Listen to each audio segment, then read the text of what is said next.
Elementary teachers, let's grow food gardens in your classrooms and schools with ease. As someone who's been growing classroom and school food gardens for almost a decade, these are 5 things I would never do if I was a teacher who wanted to start something like that. This video is all about mistake number 1. I would not start with an outdoor school garden. Now, I know everybody loves outdoor school gardens, and I do too, but bear with me here. I'll tell you why you shouldn't start there. Outdoor school gardens are big projects that require funding, support, and approvals. Your focus as a teacher should be education. You should be building an educational tool. Your time and energy would be spent on many things outside of the education, outside of your curriculum, outside of what you want to teach or should be teaching in this school garden. You have to think about all the tools and equipment that everybody expects you to buy for this outdoor school garden. Therefore, you have to go after funding, because you're going to need raised beds and bulk amounts of soil and watering equipment. Some people go after big wheelbarrows and big shovels.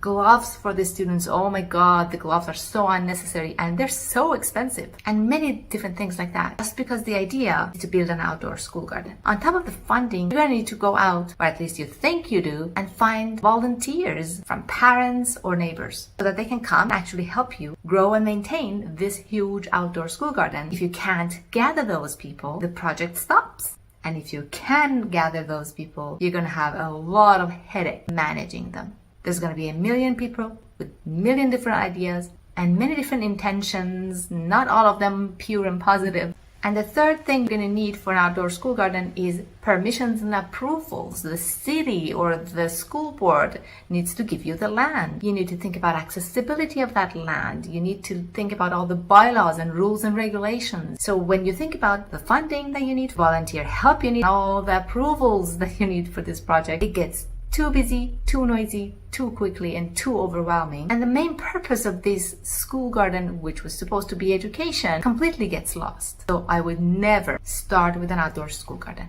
What would I do instead?